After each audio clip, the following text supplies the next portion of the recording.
I'm Cassandra Aarssen, a professional organizer from Windsor, Ontario, Canada. You might know me as the host of HGTV's Hot Mess House, or you might have seen my YouTube channel Clutterbug, where I offer organizing tips and advice.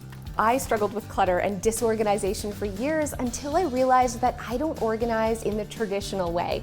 There are actually 4 different organizing styles, and when I realized what style worked for me, I got and stayed organized for good. The 4 organizing styles, or clutterbugs as I like to call them, are butterfly, bee, Cricut, and ladybug. A butterfly is a visual organizer that needs big, broad categories. So the perfect solution is going with clear bins that are large, that have no lids. You don't want to have a lid as a butterfly because it's all about being able to toss your things back in.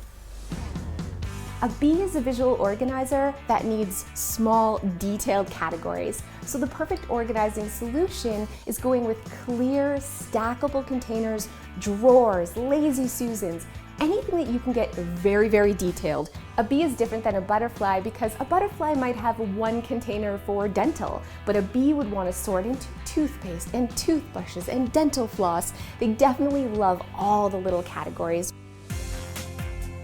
A Cricut is a hidden organizer that loves small, detailed categories. So the perfect organizing tool is definitely going with these solid stacked bins. You want to have a lid so you can stack and take advantage of that vertical space. And the big difference between a Cricut and a bee is that a bee you can see all of the organization just by looking at it. But for a Cricut, all of the details are hidden inside the containers, so it's giving visual simplicity.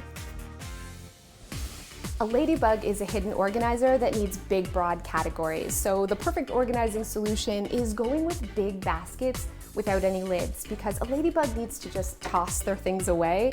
The difference between a Cricut and a ladybug, they both like their things hidden, but Cricuts are really detailed. But inside the ladybug bin, everything's just mixed together. I'm definitely a ladybug organizer, 100%. I want everything to look really minimal, but I'm not gonna stop and take the time to put something away if it's hard. I just wanna toss it in the bin and pull it out later when I need it. Thank you so much, Cassandra.